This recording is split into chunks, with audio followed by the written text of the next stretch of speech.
রমজান আসার আগেই বাজারে বাড়তে শুরু করেছে নিত্যপণ্যের দাম।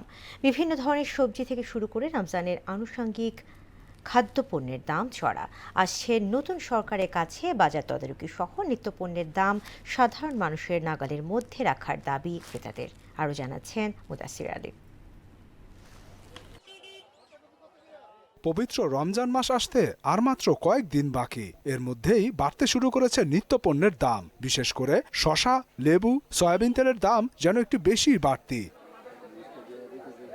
শসা প্রতি কেজি এবং লেবুর হালি প্রতি ৮০ থেকে ১০০ টাকায় বিক্রি হচ্ছে।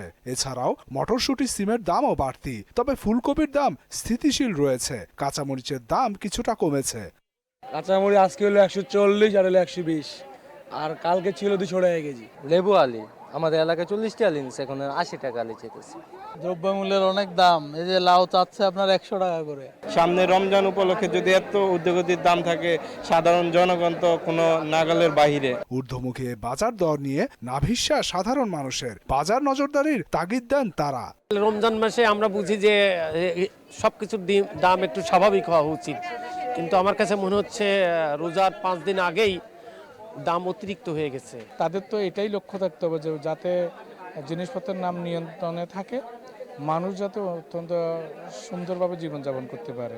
নতুন সরকারের কাছে প্রত্যাশা যে বাজারটা যেন এই রমজান উপলক্ষে ভ্রাম্যমাণ আদালত বসায় যেন বাজারটা স্থিতিশীল করা দরকার। রমজানকে ঘিরে বাড়তি খেজুরের দাম, তবে ছোলার দাম এখনো বাড়েনি। ছোলা গত গেছে বছর আমরা যেটা বিক্রি করছি ১৩০ টাকা, এই বছর এটা ৯০ টাকা। এটি ৫০০ নিচে ছিল,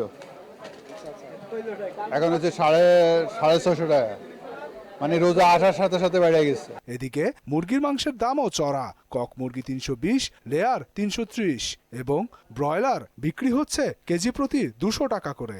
অন্যদিকে গরুর মাংস ৭৮০ এবং খাসি কেজি প্রতি বিক্রি হচ্ছে ১২৫০ থেকে ১৩০০ টাকার মধ্যে। মুদাসসির আলী, মোহনা সংবাদ, ঢাকা।